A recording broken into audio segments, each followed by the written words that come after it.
This episode is brought to you by National Geographic, presenting its new documentary film, Endurance. Follow the greatest survival story ever told, unpacking the legendary feat of polar explorer Sir Ernest Shackleton, who kept his crew alive for over a year, despite losing their ship in frigid pack ice. Over a century later, a team of modern-day explorers set out to find the sunken ship. Endurance, now streaming on Hulu and Disney+. With Uber Reserve, you can book your Uber ride in advance, 90 days in advance. Perfect for all you forward thinkers and planning gurus. Reserve your Uber ride up to 90 days in advance. Uber Reserve. See Uber app for details. So before we start the show, I just want to jump in on something. An event has occurred. An announcement has been made, Dr. Dan McClellan, Yes.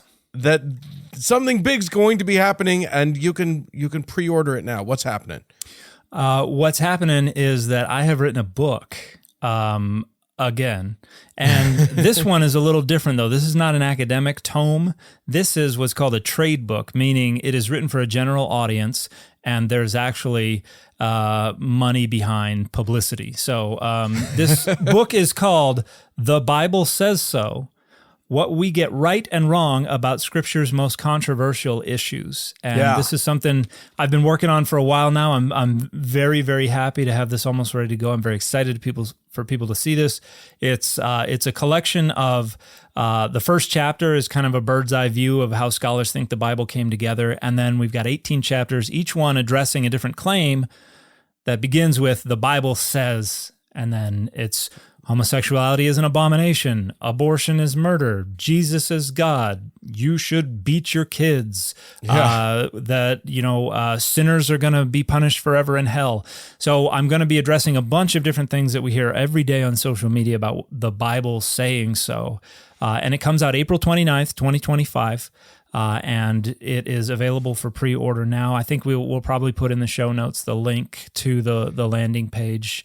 Yeah, and we really hope that you'll do put in your pre-orders, because it helps Dan out a lot, and it'll help him get to the top of the charts, to the tops of the pops, and then and that will make it so that we can get to your area and do like lectures or book signings or things like that. The publisher is very eager to get us out there, provided there's an indication that the book is highly desired. So yeah, we're currently talking about doing live shows all over the country, that sort of thing. So if you want to help make all of that happen, putting in a pre-order is a great way to do it. Yep.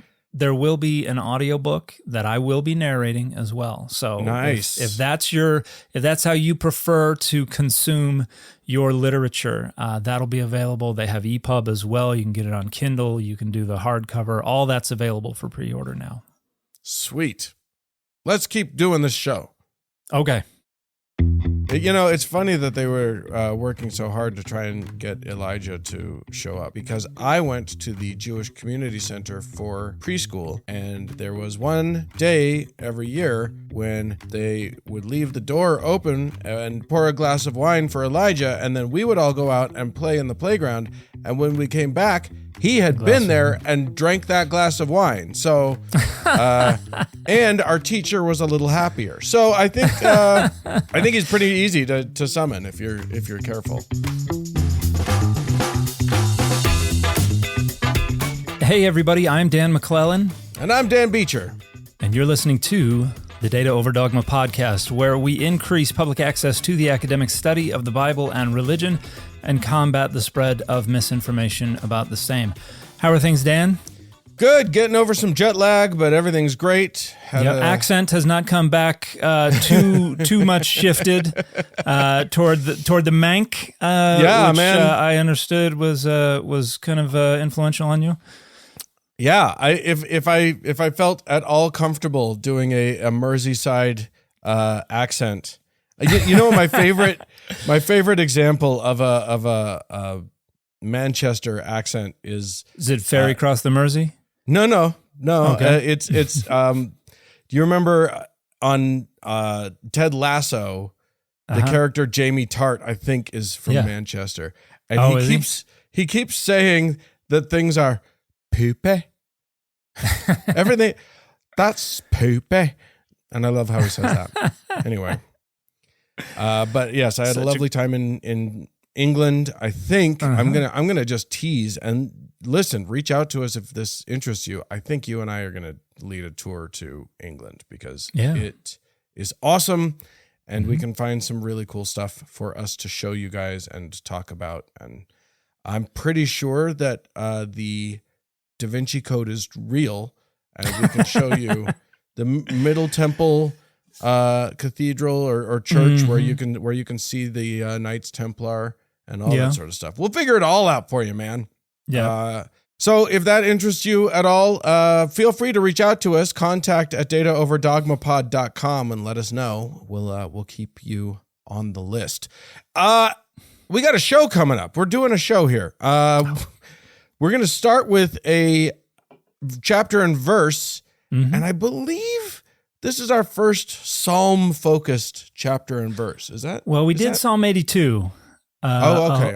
A while ago, but yeah, it's we have not done a bunch of them. So there's a lot of Psalms, aren't there? And there are even more if you go outside of the Protestant Bible. How dare you? What? Yeah, and there are you allowed even to do more, that? There are even more at Qumran. So, oh my gosh, yeah. But the psalmist was more prolific than I don't know, than a Dolly prolific Parton. author today. Yeah. I was looking for a songwriter because at least today's psalm seems to be in the form of a song. I don't know if they're all that or if they're all meant to be sung or if they. What's the deal with psalms? We'll talk about it. We'll get to it. And then at the end of the show, we're going to do an artifacts and fiction, and we're going to be talking about where Jesus was absolutely, definitely buried for sure. No questions. Yes, and where the Ark of the Covenant was even briefly spotted. Oh, really? Oh, that's right. Yes, that's right. Yes, I remember a certain TikToker making a video about that at some point. Yeah. Well, all right. Let's just dive right in with our chapter and verse. So we're here in Psalm, 22? Psalm 22. 22, yes. Now, if you're reading in your Septuagint, that's going to be as you should be. I think we all have. Everyone, get out your copy of the Septuagint. That's going to be Psalm 21. But for everyone following the Masoretic tradition, which is most English translations, we're going to be in Psalm 22. Okay, interesting. And we had what accounts for that? Did someone add in a psalm? Yes. I said there are more psalms, and the Septuagint has 151. Okay. We've got an extra psalm, and so the numbering is a little skewed there. We have Psalm 22, verse 1, verse 0 in the English translations, but verse 1 in the Hebrew says that it is to the leader, the chief musician, something like that. According to, and then we have this wonderful phrase, Ayelet HaShachar, which means the deer of the dawn. So, okay. This may be like a tune. It's like, all right, everybody, this is to Amazing Grace. And right. Here we have the deer of the dawn or the doe of the dawn, the morning doe, if you're nasty. And the morning doe, it does remind me of a different phrase that I won't say on the air. Anyway, when I first looked at this, I was like, I saw the instruction, and in the NRSVUE, you're looking at it. It's in bold, as you say, verse 0. It's before verse 1, and it just says, "To the leader, according to the deer of the dawn, a psalm of David." And I was like, I don't know what any of that is. I don't know what I'm looking at. But so are you saying that it means that according to the deer of the dawn is like as sung to the tune of the deer of the dawn? That's what some scholars think. We don't have a really good idea. Like, people all the time are like, what does Selah mean? And the best I got is, means Selah. It might be a pause. It might be dance break. Like, we're not sure exactly what's going on there. And then I think it means something similar to cuckoo cuckoo. Yeah, it could mean this is where you scat. Dealer's choice. Now, and then at the very end, a Psalm of David, Mizmor LeDavid, in Hebrew, which could mean a song about David. It could mean a song belonging to David. It could be a song for David. Like, there are a bunch of different ways we could interpret this. But the traditional notion that David wrote all the Psalms or any of the Psalms is not considered to be historical by scholars. So, so when folks try to talk to me about Psalm 22, they're like, David said, David said, David said. No, a psalmist writing well after David was dead and gone said these things. And yeah, this was not written by David. Remind me, do we think that there was a historical David? I would say there are some who think there was no historical David. I think it's probably more likely than not that there was a warlord named David who managed to conquer Jerusalem and set up a chiefdom, and set up a dynasty. Because we have the Tel Dan Steely, and this is unrelated to Steely Dan, as much as I wish there was a connection. It's unrelated. But it mentions, and this inscription was written by an Aramaean named Hazael, who was talking about all the people he beat up. And he says he took out the kings of Israel and then so-and-so of the house of David, which seems to refer to David's whatever as not yet a kingdom, but just a dynasty that was probably set up in the south, headquartered at Jerusalem. So I think it's more likely than not there was somebody. But the David who had this gigantic kingdom that spread far and wide, absolutely not. The Omride dynasty is when Israel was first put on the map, and that was after the house of David was likely established. Great. So, not David wrote this probably song. Yeah. And it's an interesting one. Yeah. It is a bummer. I'm going to just put that out there. Yeah, it is. When we first were talking about this before we hit record, you were like, "It is bleak," and and this is what's called a lament, an individual lament, and we can narrow it down to an even more specific genre called the God complaint. Where and you see a bunch of psalms of this style. There are communal ones and there are individual ones where they're basically just shaking their fist at God, going, "Why are you doing this to me or to us?"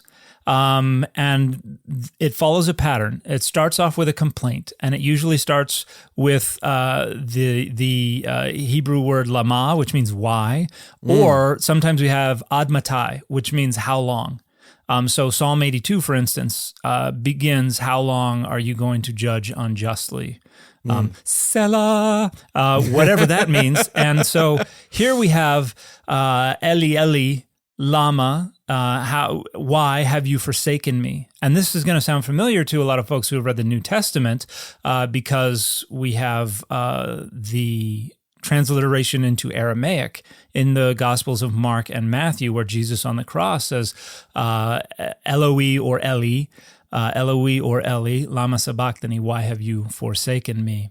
Yeah, I think it's interesting. Okay, so what? Can I just go down a brief rabbit hole just about Let's that do it. really quickly? Because I looked at that, and when I did, what I see in many of the translations, though not all, is that that quote doesn't quite match from Mark to Matthew.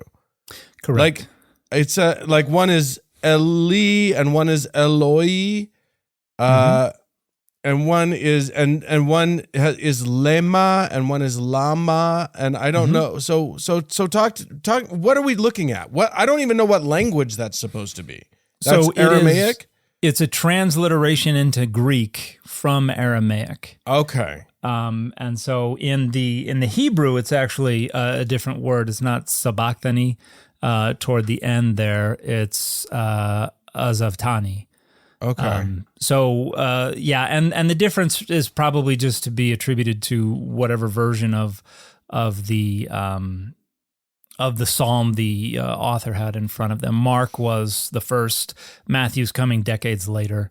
Okay. So for whatever reason, they chose a different version or just transliterated it differently. Because, Right. We didn't even standardize transliteration of Hebrew until the last couple hundred years.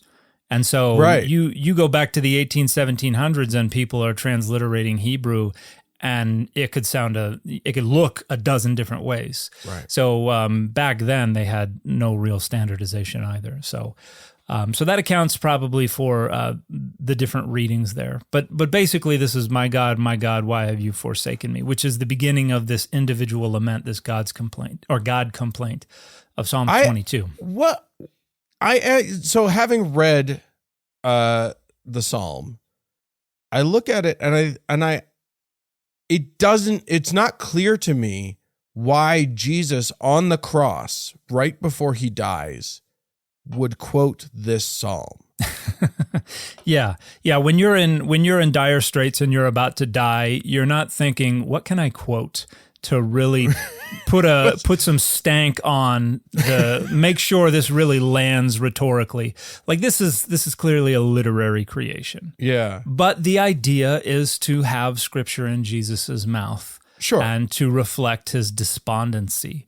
But this is a particularly famous psalm. But to get back to the God complaint, you start off going, why or how long? And then you praise God. And there's a reason you praise God. You praise God in order to remind God that in the past they have delivered Israel, or they have even delivered you personally.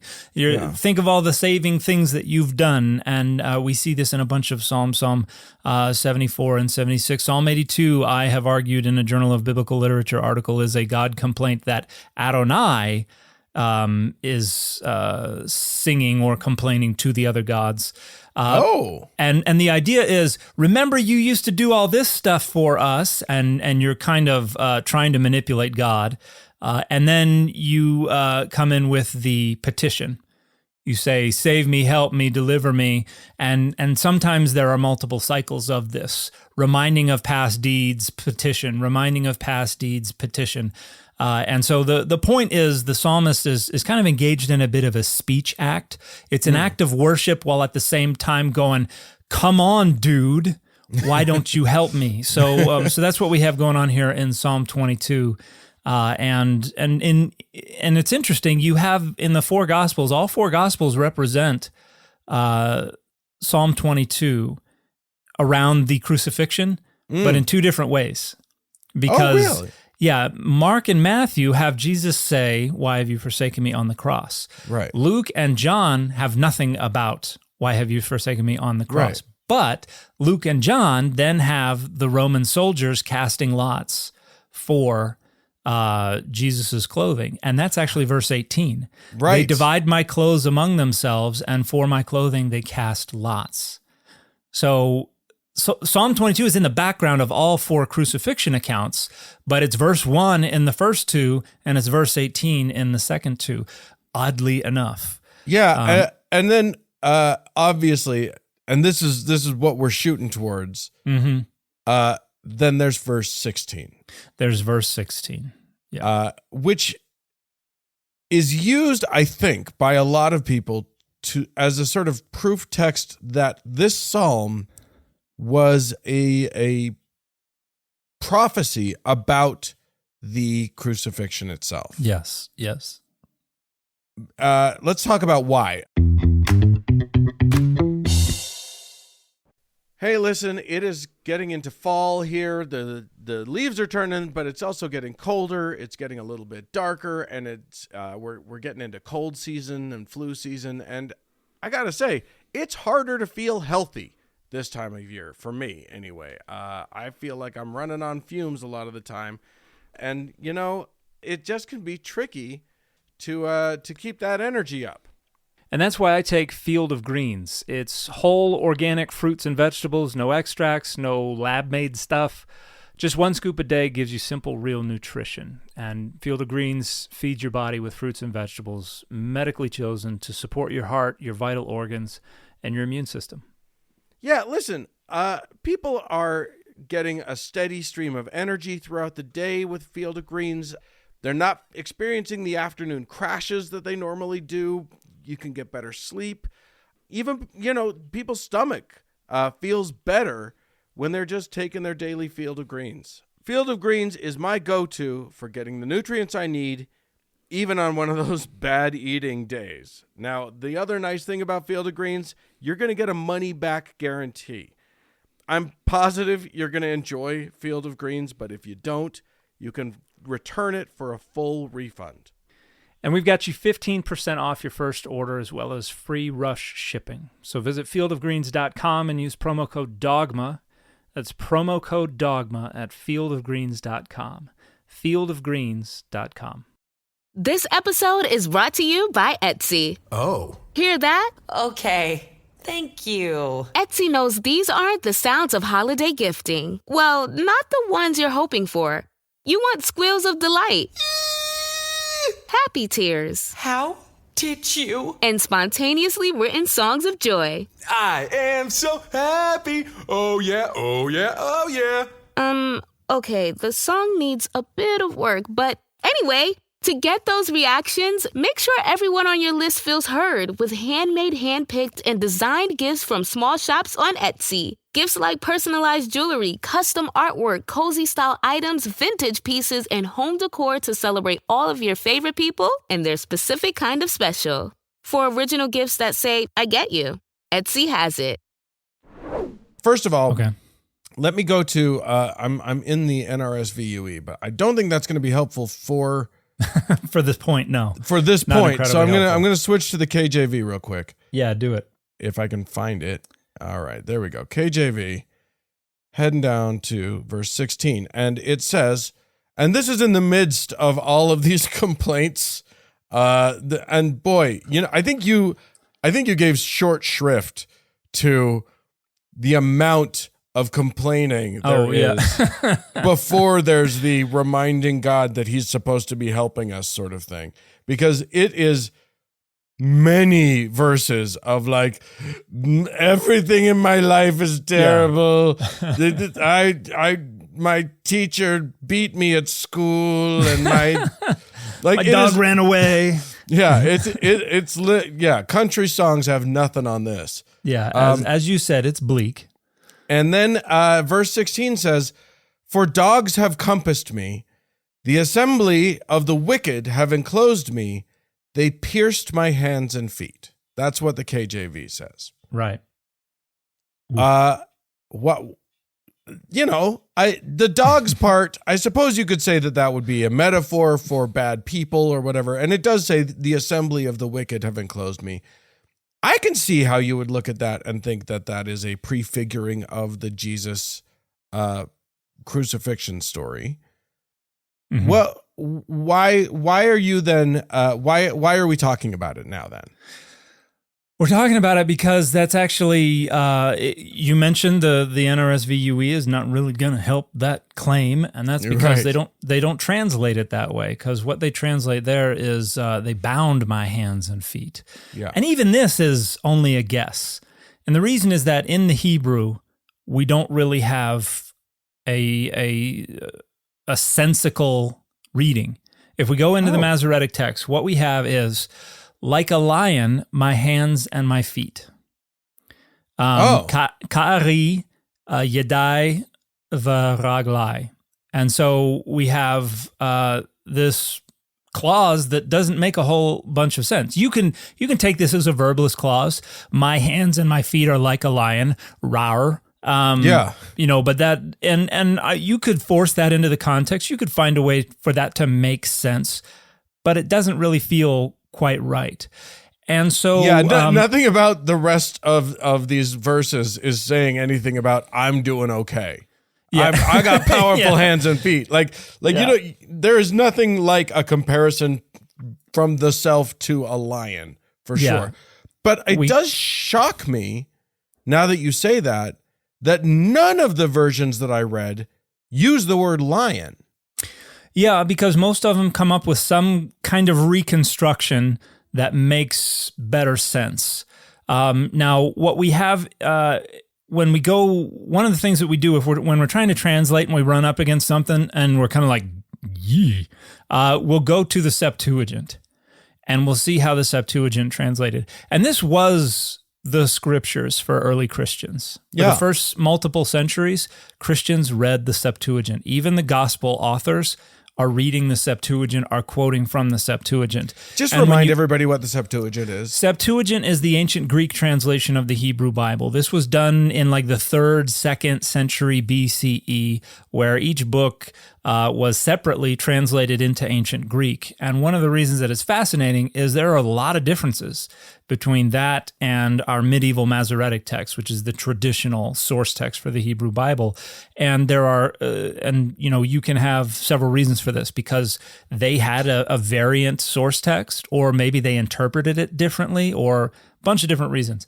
And so when we look in the Septuagint of this, what we have is they dig out my hands and feet. And this is a bit of a head scratcher. It's a verb, orizo, which means to dig or to dig out. And the semantic focus here is on removing material in order to make use of the space that remains, or to create something out of the material that had parts removed. So this is used to talk about digging ditches and rivers and canoes and things like that. Now, and so that is peculiar as well. We've got dogs are around me and surrounding me, and so maybe they're gnawing at hands and feet, something like that. And at Qumran, we have what could be a variant reading. It could be like a lion, but it could also be the final letter, instead of being a yod, could be a vav, which at Qumran, among the Dead Sea Scrolls, they often were indistinguishable from each other. And so if it is a vav, then we could have a misspelling of the verbal root kara, kaf, resh, he, which would also mean to dig out, in the sense of dig out a canoe, dig out a river, dig out a canal. Right. Or there's one passage that says, you've dug out my ears so I can hear. Okay. And so that's a possible reconstruction. It seems like the translator of the Septuagint might have had something like that in front of them. Right. And so translated it with this verb orizo. And so when we get to the English translations, we've had several centuries for people to get comfortable with thinking about Psalm 22 as a prophecy. They've dug out my hands and feet. This sounds an awful lot like they pierced my hands and my feet.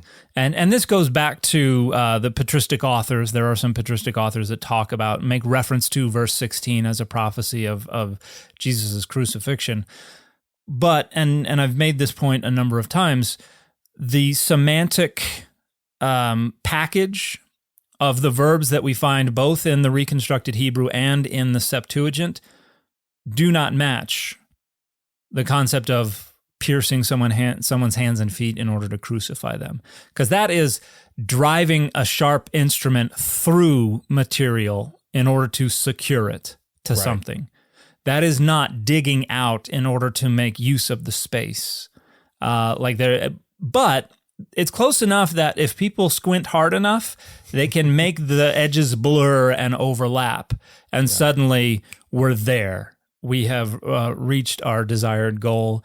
And so ever since like the Coverdale Bible way back in 1535 rendered pierced my hands and my feet, the Geneva Bible, the Bishop's Bible, the Great Bible, the Matthew's Bible, they all say they have pierced my hands and feet. And so the King James Version obviously does the same. And this is then understood as a prophecy about the crucifixion. And it would, if it were that, it would be particularly miraculous because the author of Psalm 22 knew nothing about the practice of crucifixion. Right. That is a Roman innovation that's coming on another part of the world shortly after that. So it would be a pretty miraculous prophecy if you could make a plausible argument that that's what was meant, but it was clearly not what was meant. But there have been a bunch of other ideas as well. In fact, there's a scholar named Michael Flowers who has published a paper where he reviews a bunch of different proposals about how to reconstruct this. I think he has 13 different proposals. The like a lion, my hands and my feet.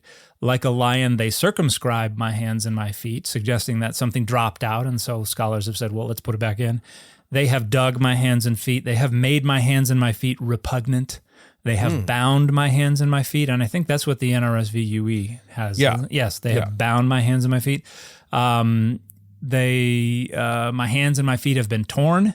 So this makes sense of the dogs encircling me. My hands and my feet are wasted away. My hands and my feet hurt or are pained because they picked clean, or as if to rip apart my hands and my feet. Because they picked clean, and like a lion, my hands and my feet. My hands and my feet are shriveled up, gone lame, contracted. Bunch of different ways scholars have tried to reconstruct something that makes better sense than what we have in the text. Right. But obviously, if you're a Christian and you think that this thing that originally was just a God complaint and was not a prophecy about anything in the future, this is talking about somebody's own struggles. If you think this is a prophecy about the crucifixion, just intuitively, you are going to be gravitationally pulled toward recognizing this as they pierced my hands and my feet. Well, especially if every single one of the Gospels makes mention of this psalm, it only makes sense to then read this psalm in that, with that context in mind, with that idea in mind. I totally understand that. Yeah, it makes perfect sense. I mean, it just kind of fills out this notion that that the crucifixion was this big canon event within the life of Jesus, and that Psalm 22 is this big kind of interpretive lens for understanding what's going on here and for how to think about it and how to understand Jesus's prophetic presence within the Hebrew Bible. Other than the fact that the rest of the content of the psalm doesn't feel like it comports with Jesus's attitude anywhere else at all. Yeah. Jesus is not a complainer about himself. It to the point where it actually has always bothered me. Even when I was a believer, the thought of Jesus on the cross despairing and saying, "Why hast thou forsaken me?" felt wrong. Yeah. He knew this was coming. He was, he was resigned to it. He was so even that part felt out of character to me. But surely it must feel out of character as you read, you don't want to think of as Jesus just whimpering about how bad his life is and everything. I can count all my bones. They stare and gloat over me. They divide my clothes among themselves. I just all of this stuff that it just doesn't feel like Jesus to me. Yeah. Yeah. And when people go in and look at the God complaint and the laments, you don't see a lot of people preaching on complaining to God. Right. Usually it's don't complain to God, just praise God nonstop and be happy that you have dogs encircling you and they're doing something to your hands and feet that's unspeakable. But the psalmist, but it might be lion-like, so that could be cool. But the psalmists are very much like, hey, what's going on over here, man? Why are you letting this happen to us? You're supposed to be the dude who did all these things, but you're letting us suffer. You're letting the enemy come into your house. You're letting them trample us. You're letting them burn down the holy city. You're doing all this stuff. So the psalmist is very much a complainer in a bunch of places. And a lot of people want to overlook that, but yeah, you have Jesus doing the same thing on the cross. And I don't remember if it happens in Mark. In Matthew, he says, Eli, Eli, lama sabachthani. And everybody hearing says, he's calling for Elijah. And I so don't know what that means. What does that mean? So the end of Malachi says, Elijah will come before that great and dreadful day, turn the hearts of the fathers to the children and the children of the father, lest the earth be burned. And so there are the messianic hope that was developing in Greco-Roman period Judaism frequently focused on Elijah, that Elijah was going to be the one who was going to come back and restore things. And this is why we have when John the Baptist sends people to Jesus, they're asking, are you the one who is to come? And I think one of them says, are you Elijah? And when Jesus asked the people at Caesarea Philippi, whom say men that I am, some say you are Elijah. They're expecting Elijah to come back. And so some people mishear Jesus on the cross and say, oh, Eli, Eli, maybe that's Eliyahu, Eliyahu. Maybe that's what Jesus is doing. And if Mark is doing the same thing, let me see. Yeah, Mark does the same thing. And some of them that stood by when they heard it, this is the King James Version, said, behold, he calleth Elias, which is just a Greek transliteration of Elijah. So that it could be playing that literary function there. They could be like, he should say something that sounds like Elijah. Oh, what about Psalm 22? Ooh, I love it. Let's do it. And maybe the fact that it's representing Jesus as suddenly losing confidence and faith in God and being abandoned by God, maybe like, we can deal with that. We can hold our breath through that. And so even people today, when they're like, oh, I read this and it sounds like, Jesus is complaining, but then I learned that it was a quotation of Psalm 22, and suddenly it's like we can look past that. Right. We can say, oh, it's performing a different rhetorical function. And then you also have, I know this is particularly common among Latter-day Saints, some kind of, they work it into kind of a systematic theology of the crucifixion, where it's like, oh, God had to abandon Jesus so that Jesus could go through this without God's aid or something like that, because the atonement wouldn't be adequate if God were there supporting Jesus. And so he had to go through it alone, and he complained, why have you forsaken me? So there are a bunch of different ways to negotiate with the text to make it fit the presuppositions you're bringing to it. And many of them are fascinating and creative, but I'm most fascinated by whatever the authors were trying to do. That's the one I'm interested in. Yeah. We should ask them. Yeah, one day. It's funny that they were working so hard to try and get Elijah to show up, because I can verify that he's actually pretty easy to summon, because I went to the Jewish Community Center for preschool, and there was one day every year when they would leave the door open and pour an empty chair, pour a glass of wine for Elijah, and then we would all go out and play in the playground. And when we came back, he had been there and drank that glass of wine. So, and our teacher was a little happier. So I think he's pretty easy to summon if you're. I'm getting some hints of Bell and the Dragon there. Well, that's a good way to make kids feel bad about wanting to play. Be like, oh, you just missed him. If you just stayed in here, you would have seen Elijah that we've been waiting for thousands of years to come back. I guess you know what? As someone who had believed in both the Tooth Fairy and Santa Claus, I was used to magical beings showing up when I wasn't looking. I think it was fine. So your parents said, "Get used to disappointment," and you said, "Hey." That's a quote. I know what you're doing. Wait, what is that from? Get used to disappointment. That's from the most quoted film on the BYU campus. Princess Bride. Okay. There you go. I must know. Get used to disappointment. Oh, right. Now I remember. Yeah, when I first moved to Utah, people were like, "You know what the most quoted movie at BYU is, right?" I was like, "Caddyshack." And they were like, "What's that?"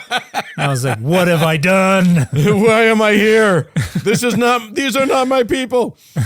All right. Well, I mean, you could do worse than Princess Bride. Yeah. Still love it. All right. Well, Is there more, or is that like there could always be more? But I think I think we've covered the basics of what we wanted to talk about with this passage. I think that's a good place to finish that off with. And now we'll move on to our next segment, artifacts and fiction. Woo! All right, so now, since we've been on the topic of Jesus and his unfortunate away passing, His unaliving, as the kids say, as everyone who's trying to avoid getting their videos taken down from TikTok says, yes, the unaliving of Jesus, and then realiving, actually. So he's the only one that got that privilege. You brought up the idea of us talking about a thing called the Garden Tomb in Jerusalem. Now, this surprised me when you brought this up to me as a thing, because I had always heard about the Church of the Holy Sepulchre as being the sort of locus of attention in terms of the tomb of Jesus Christ. Yes. It has for a very long time held the distinction of sort of claiming that that's what it was. Yes. Since early 300s. So yeah, that's far sooner after than now but I don't know how strong their claim is. I've done no archaeology whatsoever. But there's also this other place. Right. Why don't you talk to us a little bit about it? This episode is brought to you by Allstate. Some people just know they could save hundreds on car insurance by checking Allstate first. Like, to check you have the tickets in your wallet first before you drive 2 hours to the big game. Seriously, you had one job. Now the closest you'll get to the 50-yard line is parking lot D. Yeah, checking first is smart. So check Allstate first for a quote that could save you hundreds. You're in good hands with Allstate. Savings vary. Terms apply. Allstate Fire and Casualty Insurance Company and Affiliates. Northbrook, Illinois. Blinds.com is kicking off the savings early with Black Friday mega deals all month long. A Blinds.com design expert can help you make the perfect selection on your schedule. We can even handle everything from measure to your whole home installed for just one low cost. With over 25 million windows covered, Blinds.com is the #1 online retailer of custom window coverings. Save up to 45% on select styles, plus a free professional measure right now at Blinds.com. Rules and restrictions may apply. Yeah, so just north of Jerusalem, by Nablus Road, there is a place you can go to this day. It is a very well curated and kept location, very quiet, and I'm actually going to get into why that is relevant. But there's a place called the Garden Tomb where they have two different locations. One of them's inside the property and the other's outside the property. There's a kind of a rocky cliff face that's right next to a bus depot. And on the top of because how else was Jesus going to get there? He needed you to take the bus. Yeah, this is all, downtown. You got to get to the bus. And then there are burials, graves on the top of the cliff face. But way back in the 19th century, there were a lot of Germans who were spending time in and around Jerusalem, particularly military men, but other scholars. And there was one in 1842 by the name of Otto Tenius. And as the story goes, he was just in his hotel room looking out the window and noticed a rocky outcropping and was like, hey, that kind of reminds me of a skull. That's weird. And thought of the story of the crucifixion with Golgotha, which means place of the skull. And the wheels started turning. And because it's this rocky outcropping, and it looks like it has a couple of little indentations that could be eyes, and then one looks like they could be the bottom of a jaw or something like that. And so Germans started poking around there, suggesting that this was the location of Golgotha. And then there was this major general named Charles Gordon, the very model of a modern major general. I hope you saw that coming. about 40 years later, he was in Jerusalem, and he came up with this idea that you could kind of overlay a skeleton on Jerusalem, and the Dome of the Rock is right where the pelvis is, and then the City of David is this little kind of the legs sticking out from the south, and then the Pool of Siloam is the feet of the skeleton, and then at the very top, north of Jerusalem, this rocky cliff face that looks kind of like a skull from a certain angle would be the skeleton's skull, and so he this thought is all this was feeling very Dan Brown. Yeah, this was Dan Brown before there was Dan Brown. Yeah.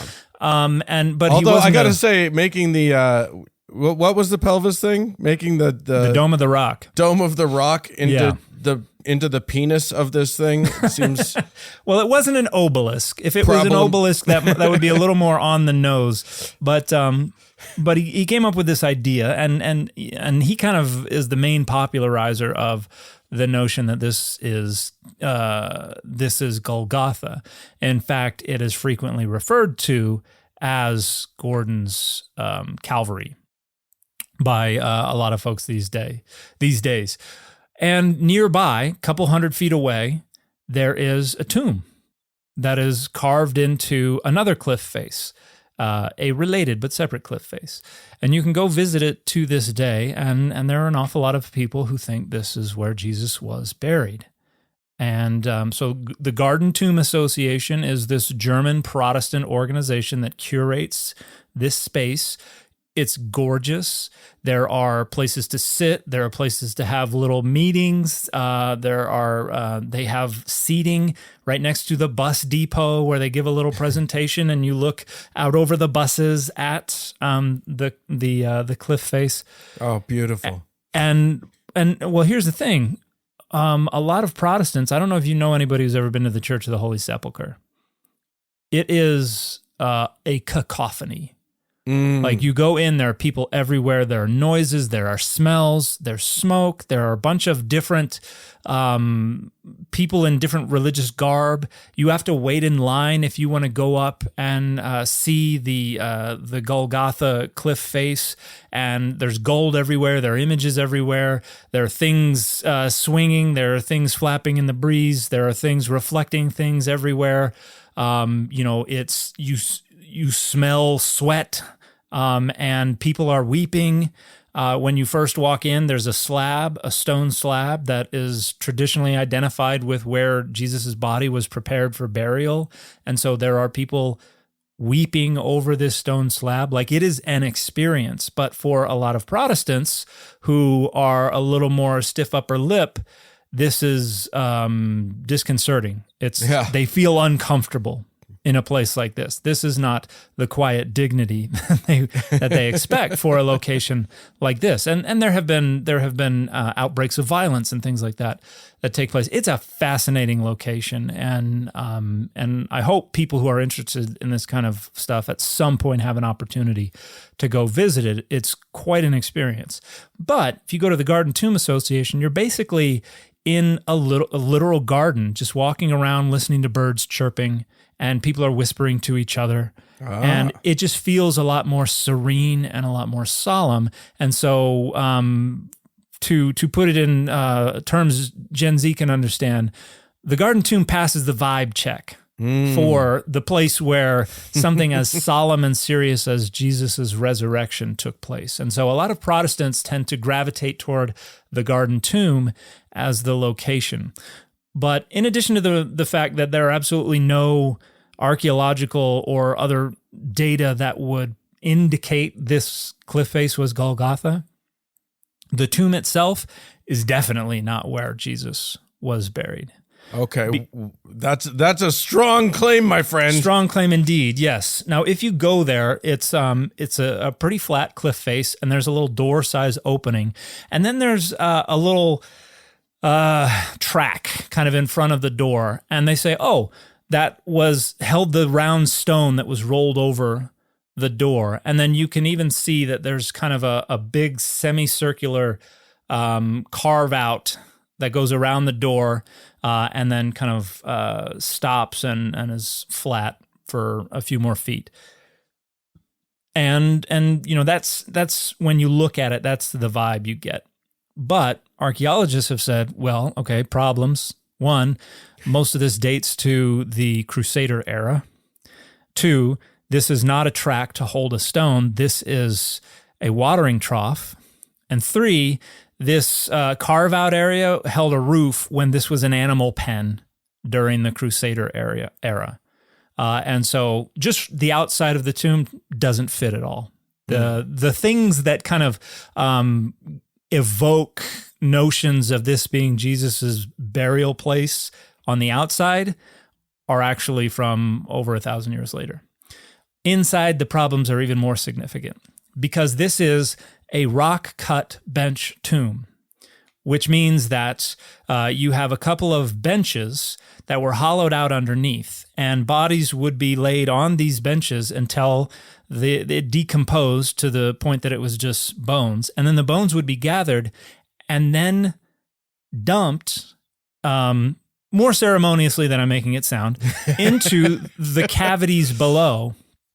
And you would get a mountain of bones underneath, and there's an argument to make that this is what it means to be gathered to your ancestors. Is your body has decomposed, your bones are all gathered together, and you are dumped into the pile of your ancestors. You are deposited into the ancestral dump. I get it. Yeah, Okay. Yeah. Sure. And so that's how they did things in the Iron Age. This tomb dates to the 8th or 7th century BCE. Oh, wow. Now, when you look in the New Testament, Joseph of Arimathea's tomb was a brand new tomb in which no one had ever been laid. So this doesn't fit. And at the same time, the style of tombs were different because you would have benches where the bodies would be laid, but when they were decomposed, the bones were not just dumped into a hole underneath. They were put into an ossuary, a bone box, a little, it's a little higher than a Nike box, but that's basically what you're talking about. A box that the bones would go in, it'd scratch your name on the side sometimes, and then you were deposited in a little cubby hole that was carved in the rock. And so they had a different style of rock cut burial tomb in the 1st century CE. And this is not that. This is an 8th or 7th century BCE rock cut bench tomb. And so it does not fit the description of the tomb in which Jesus was buried.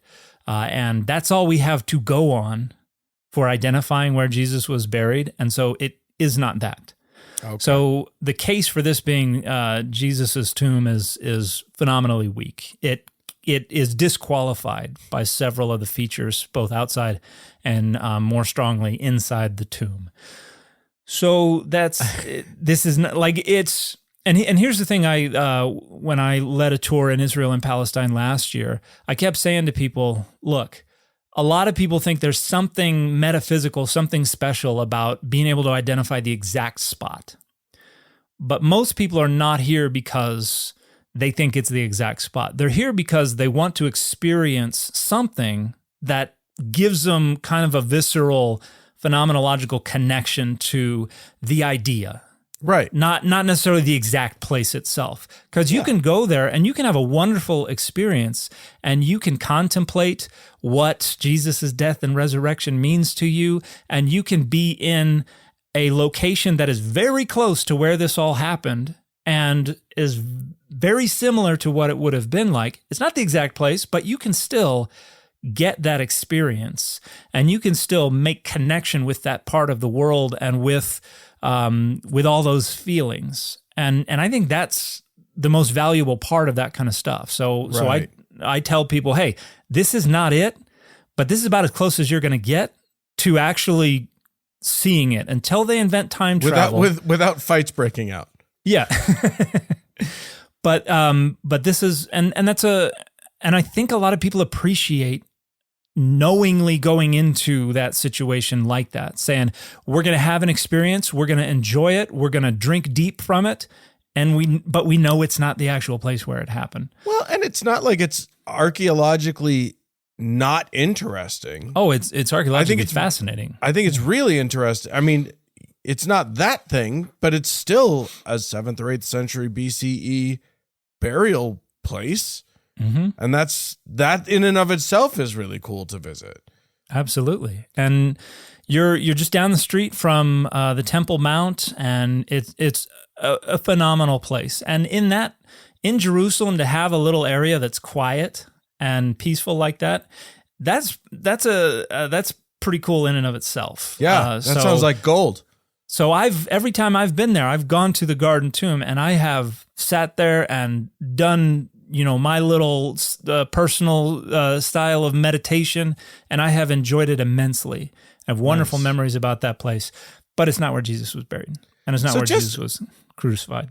I guess I do want to go back and check in with, since we mentioned it, the Church of the Holy Sepulchre. Yeah. Because as you said, that has a much longer claim to being the actual burial place. What are our thoughts on that? Of all the candidates, that's the one that makes the most sense, but we'll never know for sure. But I would point out that, so a couple of things. As it exists today, a ton of stuff has been carved away and carted out and changed. So the landscape is different, and that's without all of the architecture that has been built over it.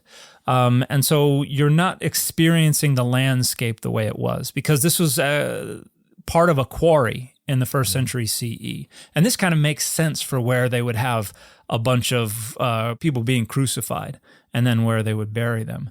But if you find yourself in the Church of the Holy Sepulchre, you like go up some stairs, and then you wait in line, and you get to pass in front of the rocky outcropping that they identify as Golgotha, only it's covered by a ton of stuff. And you actually only look at it indirectly for the most part. You have a few little pieces of glass that allow you to look into it, but there are icons and drapery and things everywhere. And you can look at the back of it because they've got a little mirror held up at an angle to let you see the back of it. But once you're done, if you go down the stairs, and then instead of turning left to go to the crypt, you turn right, there's actually a larger glass portion that nobody ever goes by, where you can see a larger chunk of that cliff face. But the actual place that they identify with the burial, you've got to wait in line. No pictures inside the little building. It's a building inside a building. But again, if you go past it and then go to the wall on the other side, they actually have preserved some first century CE, a tomb that is what you would expect for Jesus's tomb, where you have the bench, and then you have the little cubby holes carved into the rock where the ossuaries would have been placed after the bodies had decomposed.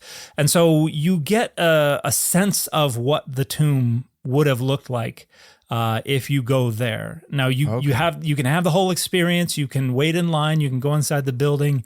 You can look at you can touch the place where they think he was buried. It's quite the experience. But there are also other things that allow you to get a little closer to what it probably would have been like in the ancient world. But there was a Roman temple built over that spot shortly after they destroyed Jerusalem, and after the Bar Kokhba revolt, they came back in. They renamed it Aelia Capitolina. They built this temple, and then in the 300s, when you had Constantine and his mother kind of trying to come back and be like, "Is that the cross? Where's this? Where's that? Where's the other thing? This is the rock that Jesus gave Peter the fish on," and all that kind of stuff. And they identified that spot as where Jesus was crucified and buried, and so they tore down the Roman temple and built a little shrine there. And over the years, it has been added to and supplemented and grown. But yeah, you can still go there today. And so I would say, if you want to get a sense for something that's a little closer to what it would have been like, even though it has been significantly changed, the Church of the Holy Sepulchre has that. And if you want to go sit there and meditate and pray and be in the peace and the quiet and the serene nature next to a tomb, there is that at the Garden Tomb. Nice. So a little bit for everybody.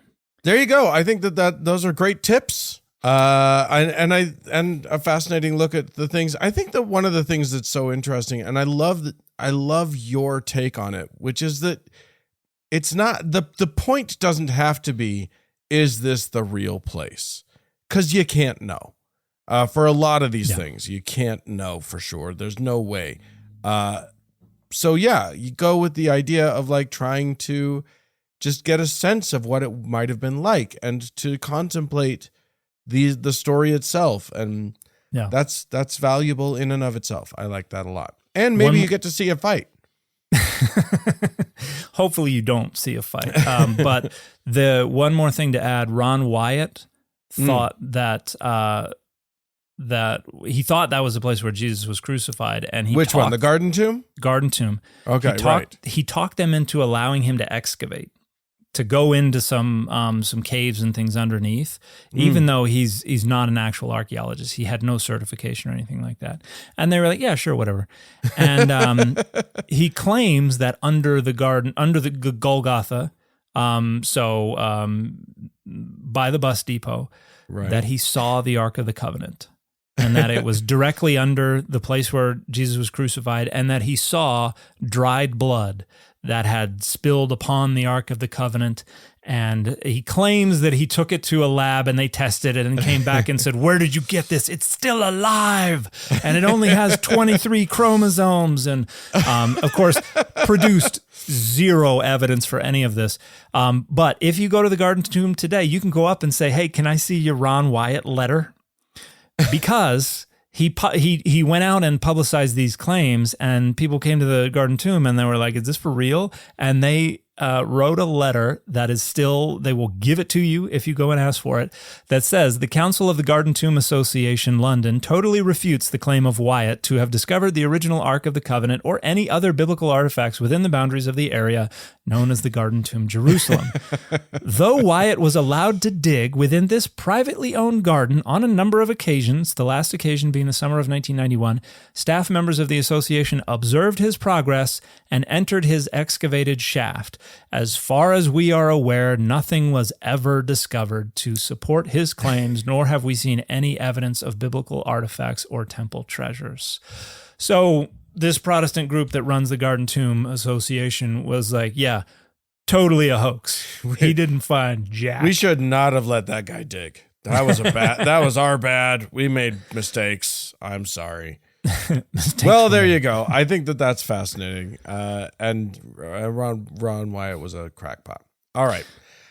If you, dear friends at home, would like to be a part of making this show go, have we got an opportunity for you?